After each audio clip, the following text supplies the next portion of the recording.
So the first thing I thought of this morning, I have such a memory of Ellen, and she had such exuberance and excitement about what she did. She was very high energy. She would pop around the corner to my office, and she'd pop in and she might say something about, oh, we've got to do something about the workflow, this or that, and then she'd talk about a patient and talk about something that she was doing. She really connected with people.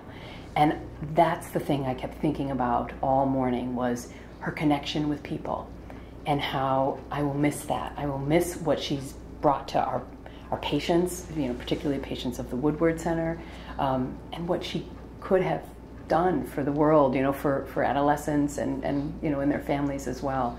So her connection with people, and wanting to listen to their stories, really hearing, and then how do I help you with health and wellness with that, with what's going on?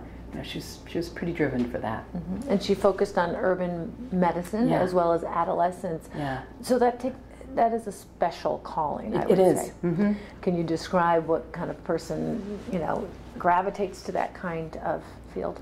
Somebody who doesn't mind rolling up their sleeves and just kind of digging in, and isn't put off by, other factors that might be influencing people, that other people might get totally frustrated by. People don't have transportation, or they don't have the right supports in their life, or perhaps they're struggling, they're in between jobs, or sometimes chemical addiction, whatever it might be.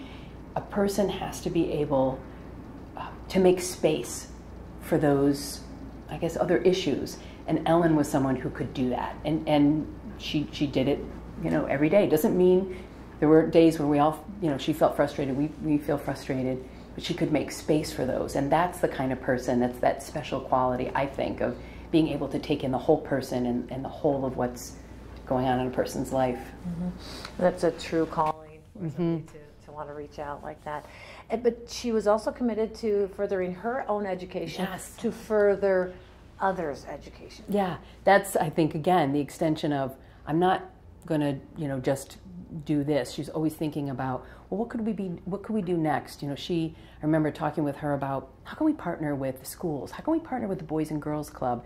How can we reach the youth of this area? And let's do some special clinic sessions just for teens. And, and then that got her more interested in research. And, as I said, she went on to get, her doctorate, and to really focus on adolescent health. So, and she wanted to be able to teach upcoming nurse practitioner students how to, do what she did, listen, connect with people, incorporate health and wellness in people's lives without just seeing them as a name on a schedule. That'd be difficult, though. Yeah. She's raising young children here in Rochester, yeah. but yet spending time in Buffalo mm-hmm. quite a bit. Yeah, I know that was a struggle for her. I remember her coming into my office saying, I'm going to keep doing this for as long as I can, because she loved the patient care. I mean, ups and downs, but she loved the connection. She loved doing that.